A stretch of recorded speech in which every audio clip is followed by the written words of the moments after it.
So I have a topic here that I want to talk about because it really affects most spiritual people. And the overall topic is, how do you prove your spiritual worldview? Your spiritual teachings, your spiritual beliefs. How do you prove it? And the background for it, the reason why I even thought about it was that I had, within a short period of time, I had several people who independently wrote comments on my videos. Who are you, and what authority do you have, and where do you get your teachings from, and what's the proof of your teachings?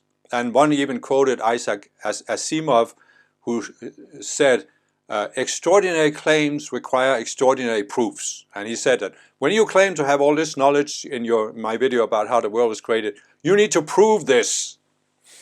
And I have, of course, over the years, many years I've been on a spiritual path, I've encountered this from many different sources. When I first found the spiritual path, I was 18. I was going to a university in Denmark, and there was a group of I call them born-again Marxists, because they were just like the born-again Christians, absolutely convinced that because they had discovered this Marxist belief, they were now the righteous people. And they, of course, clashed with a small group of us who were spiritual people who were into transcendental meditation. And they were also talking about this, what's your proof of your spiritual teachings? And then when I moved to the United States, I was a member of the Summit Lighthouse. The Summit Lighthouse had moved from California to Montana. And Montana is a kind of little bit intolerant state for anybody who's from outside of Montana, but especially from California. I mean, the attitude in Montana seems to be, can anything good come out of California? So there was a local opposition to the Summit Lighthouse being there, but especially from Christians, and there were also this, prove it. And then, of course, you have the scientific materialists who are always saying, prove your spiritual beliefs. It's all superstition. So I've met many people over the years who've experienced the same thing. Family members, other people saying, prove your spiritual teachings. But this is not actually what they're saying. They're not saying, prove your spiritual teachings. They're saying, prove your spiritual teachings in a way that I can accept. And that means what they're really saying is, prove your spiritual teachings within my worldview or belief system. Think about that. That is what people are really saying. But what's the essence of a spiritual teaching?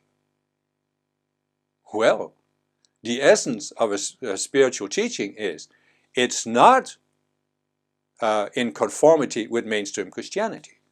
And of course it's not in conformity with scientific materialism, who says there is no spiritual realm beyond the material. The whole nature of a spiritual teaching is it's beyond both traditional religion and materialism. So how can you prove the validity of a spiritual teaching to people who are either materialists or Marxists, also a form of materialism, or Christians, or for that matter, Orthodox mainstream Muslims or Hindus or Buddhists? Right? So really what these people are saying is, my mind is in this little box. Prove to me that there's something outside my mental box in a way that I can accept from inside my mental box. And that obviously cannot be done.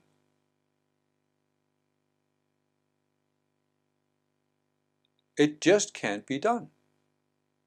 And what this, I mean, there's a lot of ramifications of it, but on an immediate level, you look back at history. You look how people have debated various issues. I mean, you even go back to the 1400s, and there were these Christian theologians who came up with these arguments for why God must exist. And then, of course, modern-day materialists have tried to refute these arguments and come up with their arguments for why God must not exist. And it never really resolved anything, right? Because those who believe God exists, they think their arguments are valid, and they think the opposite arguments are not valid. And also materialists, they think their arguments are valid, but the arguments of religious people are not valid. So the real question is here, how can you prove anything to anybody? And the answer is very simple. If people's minds are closed, if people's minds are inside a particular mental box, you can never prove to them that there's something outside the box, that either that there is something outside the box or that it's valid. Because when people's minds are closed, they want you to, when they say prove it, they mean prove it in a way that I can accept from inside my box. So, a question. The ultimate authority is the Bible. Prove to me that your spiritual beliefs are valid in a way that is in accordance with my biblical worldview. Well, the spiritual teachings are beyond what's stated in the Bible. That's why we, as spiritual people, think they have value. Because the Bible couldn't answer all of our questions about life. And therefore, we said, we as spiritual people, we said, okay, but these questions are important to me. I'm not going to stop asking them just because my Catholic priest can't answer them and tells me it's a mystery, my child, when I ask the question. So I'm going to look for answers elsewhere, and you'll find a spiritual teaching that actually gives you an explanation that makes sense to you and answers your questions. But you see, if a person is trapped in the Christian mental box, the biblical worldview, that person will not accept your spiritual teaching. And there's nothing you can say to prove it to them. Why? Because they have had the same questions you had, of course. But because they couldn't be answered inside the box, they decided to suppress the questions. And they actually don't want you to come and present these questions to them, because now it threatens their sense of security and they have everything under control. See, they believe, oh, I don't have to answer these questions because Jesus is going to come and save me anyway when I'm a good Catholic or a Protestant or a fundamentalist Christian. So you can never, let's just do a silly drawing here.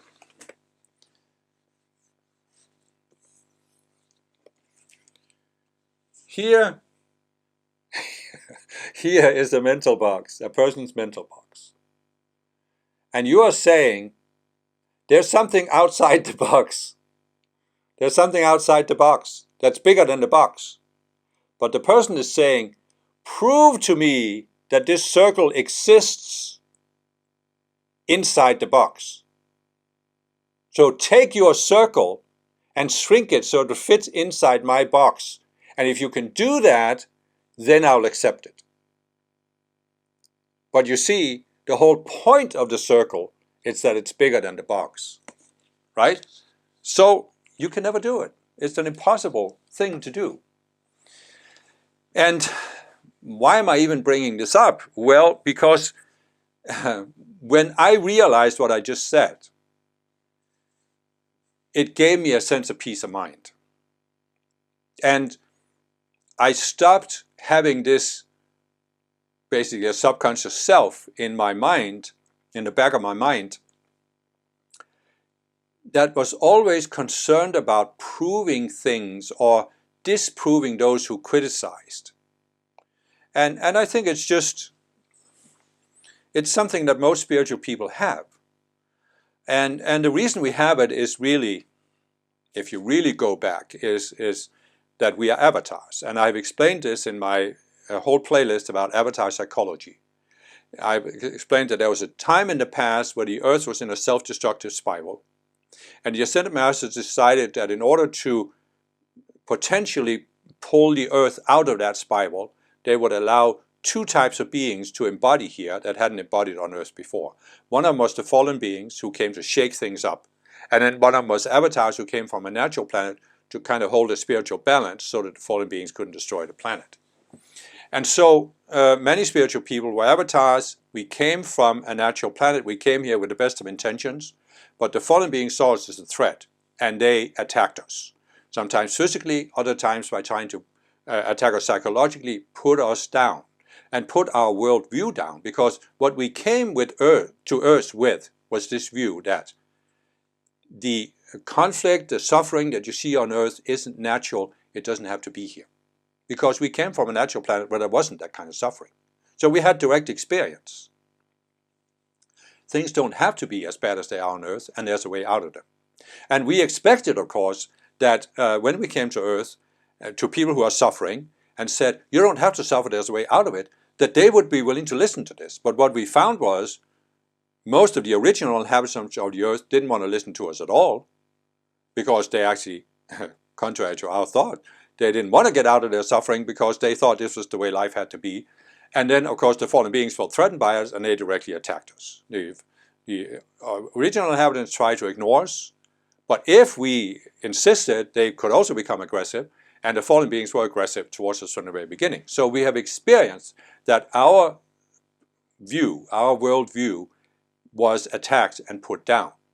And we carry this trauma with us. That's why I created this whole playlist to help people overcome this trauma, because it was extremely helpful for me to have these teachings and overcome the trauma.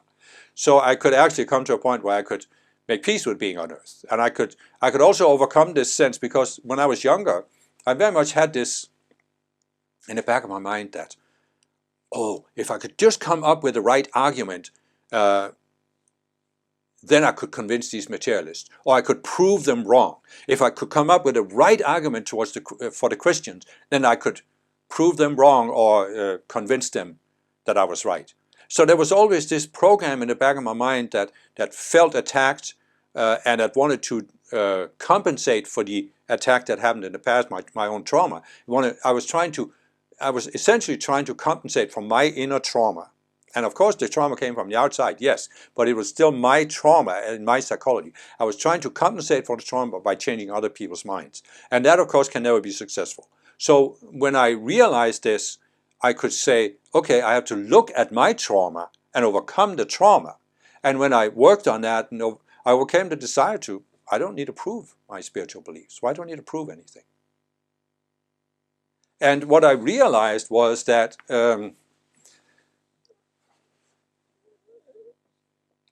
I am not here to convince other people by arguments, by invalidating their arguments. That's not why I'm here as a spiritual person.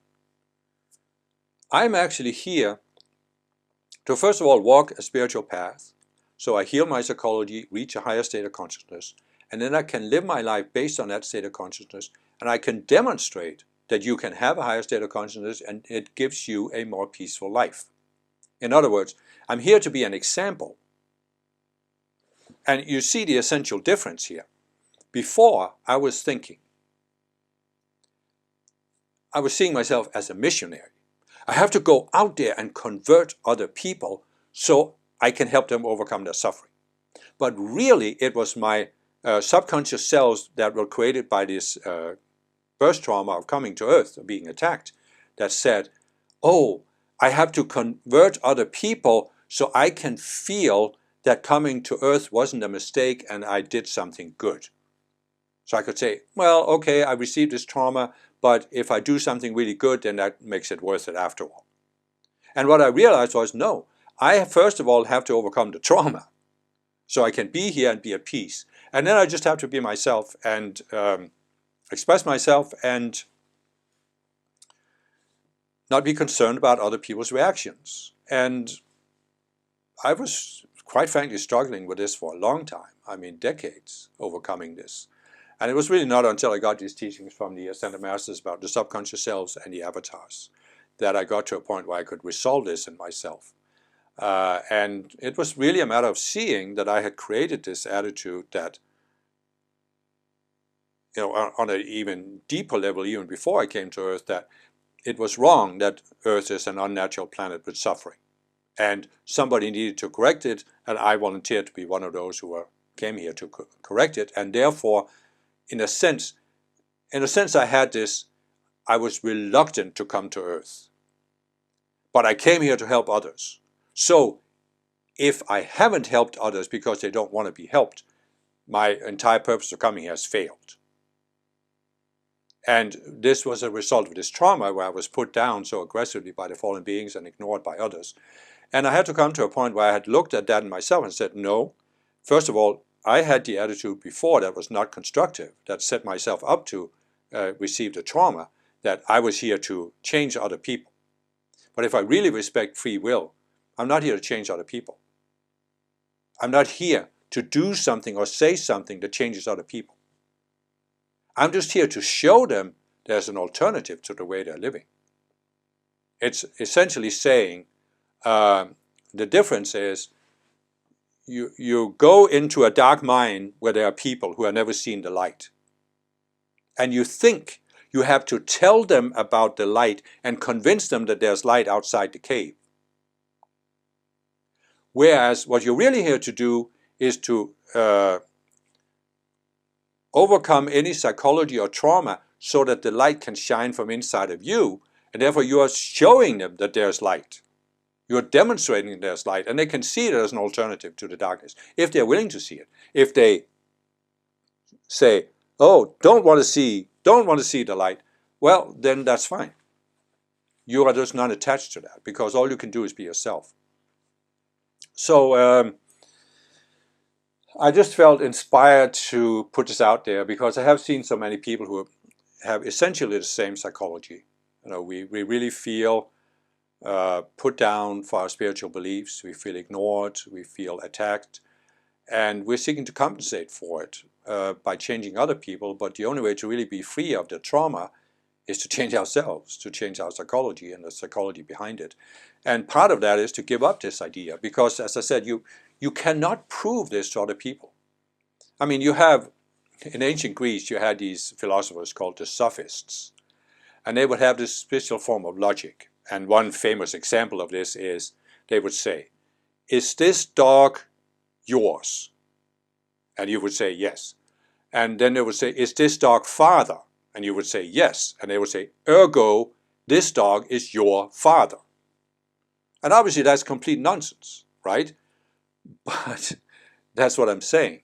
When people are in this mental box, they have a logic for being in the mental box. And it's just as illogical as the sophists' logic, their reasoning. But within the sophist logic, you couldn't prove it, that it was wrong. In their logic, you couldn't prove it was wrong. And it's the same thing. When people are in a closed box, you cannot prove to them inside the box, based on the terms inside the box. It's like I said, if people are convinced that the Bible is the only truth, and you have a spiritual teaching that goes beyond the Bible because it can answer the questions that the Bible can't answer, well, then you cannot make your spiritual teaching conform to the Bible and therefore prove it to them. And likewise with the materialists, their basic philosophy is there's nothing outside the material universe. And they're essentially saying, prove to me that there's something outside the material universe with the means that we recognize, namely material instruments. I've used this example before, but it was very profound to me when I realized that we have this, binoculars or telescopes that look out into the universe. We have microscopes that look at smaller and smaller things. And when I was a child, I thought, based on what I was told in school, that in order to look further into the universe, we had to build a bigger telescope. And perhaps that's still the case. But I also thought that in order to look at smaller and smaller things, we had to build a more and more powerful microscope. And a microscope is made out of glass lenses, right? So the bigger the lenses, the more powerful they are, the smaller objects they can see. But what I learned was that a optical microscope, as it's called, made out of glass, it sees through visible light, right?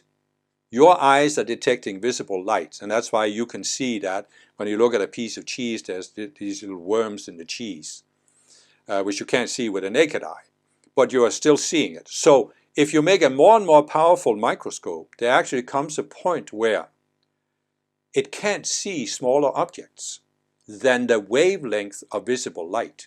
In other words, visible light has a certain wavelength, and so there's a certain distance between the highs and the lows of the wave.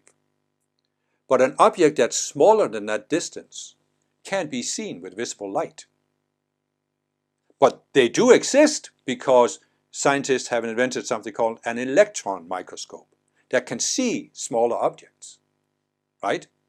But essentially what materialists are saying, they're saying there are no objects smaller than visible light. If we can't see them with our scientific instruments, they don't exist. And if you go a little bit further with this, you can ask yourself, what is it materialistic science has been doing? And I understand, when you look back at the Middle Ages, I understand that the Catholic Church had created this extremely dysfunctional society in Europe, in medieval Europe. Extremely intolerant, putting down any viewpoints that questioned the Catholic Church. Their main concern of the Catholic Church was nothing should question the authority of the Catholic Church, and their claim that the Pope was the vicar of Christ, and therefore anything that the Pope and the Catholic Church said, any Catholic doctrine, was infallible. Right? So here comes the medieval Catholics had said, the earth is the center of the universe. All of the heavenly bodies that we see are moving around the earth as the center.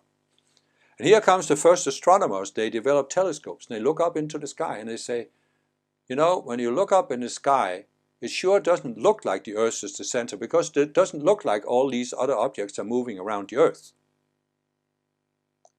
And if the Catholic claim that the earth was the center of the universe has been proven incorrect, it would also raise doubt about the Catholic Church's claim that they were infallible and that they were the only way for you to be saved.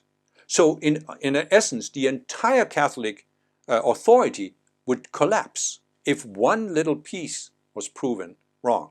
And so therefore they suppressed the first scientists, Galileo and so forth. And of course that was completely dysfunctional. So it's understandable that the first scientists, especially in the Protestant countries where they had a little more leeway to question religious beliefs, it's understandable that they wanted to distance themselves from this, what they called religious superstition. So what they did was, they tried to create a science that was not dependent upon or affected by people's beliefs. But what they did was, they threw the baby out with the dirty bathwater. Because what they said was, well, the reason why people believe in these religious superstitions, such as the earth being flat or being the center of the universe, is because the human mind is essentially unreliable. So we have to create a form of science where we conduct physical experiments that cannot be affected by the human mind. So you can have two scientists in different parts of the world who have different beliefs, growing up in different contexts, they're making the same experiment, they get the same result. Then they think it's objective. So in other words, the only way to really know what happens is to exclude the mind.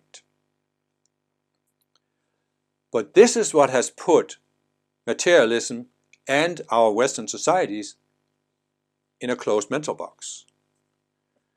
And interestingly enough, the validity of the materialist worldview is now being questioned not by spiritual people, but by scientists, who are actually starting to say, but when we look at the world it doesn't conform to the materialist doctrine that there's nothing outside the material universe, or that consciousness is an epiphenomenon produced by the brain. And this is scientists beginning to say this.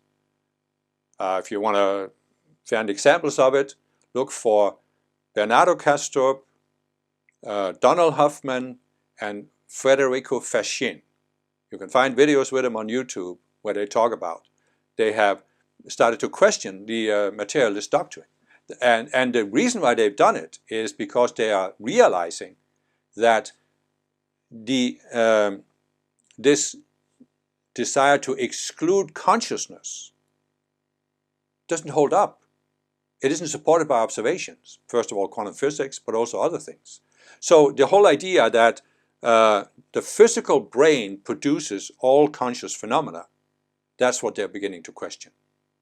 And this is, of course, what spiritual people have questioned all along, and what religious people don't really question either, because they think, well, everything is created by God, and God is in control of everything, so the mind is unimportant. Free will is unimportant, and this and that. So, so what am I trying to say with all of this? I'm trying to say that as spiritual people,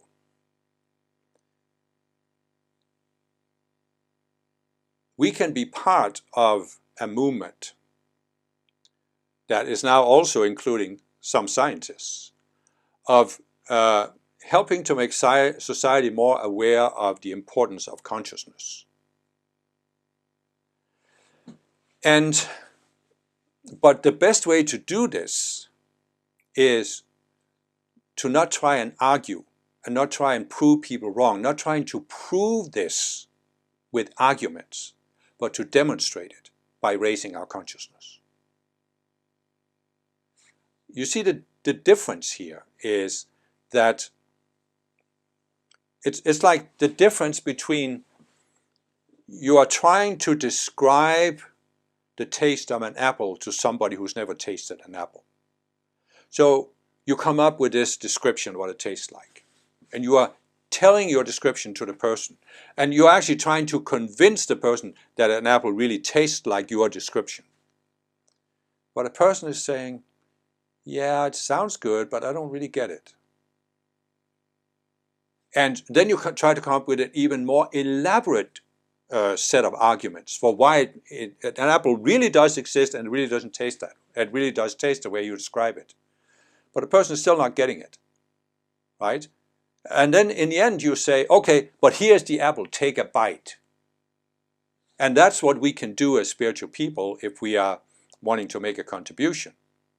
We can, instead of arguing that there's something spiritual, we can demonstrate that by following a spiritual path, we can attain a higher state of consciousness. We can attain peace of mind.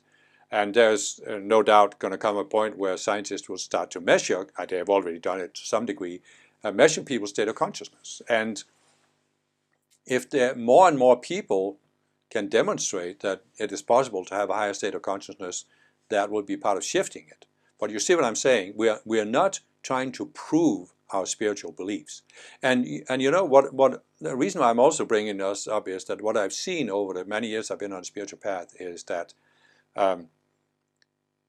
spiritual people have a desire to not only prove a spiritual worldview, but to prove their specific teaching.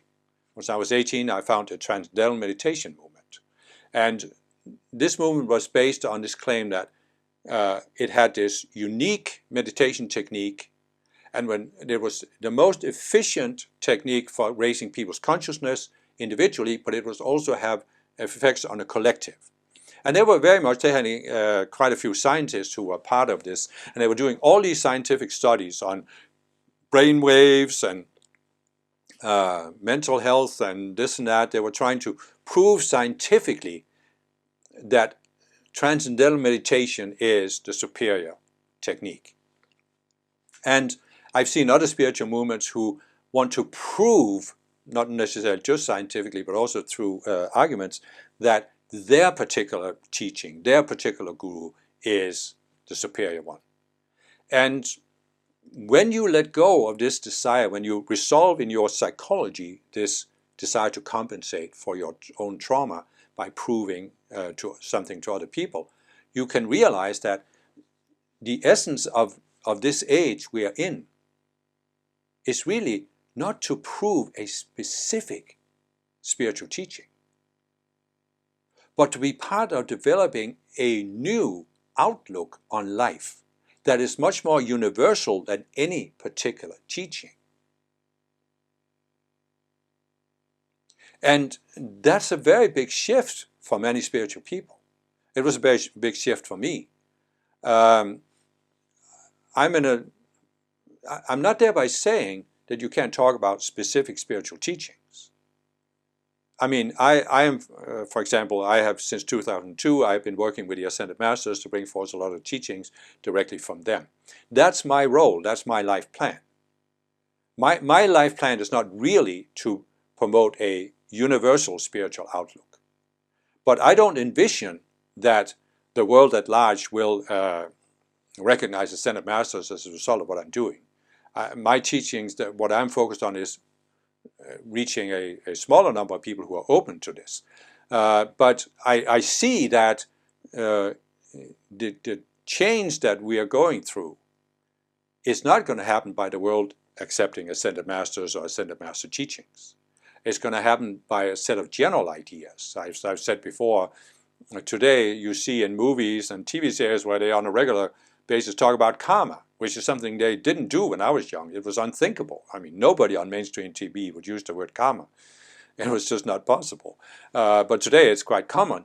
And so you see that there are certain general ideas, and you even see on TV that they talk about past lifetimes. There's even a TV series with a famous actor called Billy Crystal, who talks. He's a psychiatrist who meets a boy who is affected by his past lifetimes. And so you see that all of these ideas are becoming more accepted in the mainstream.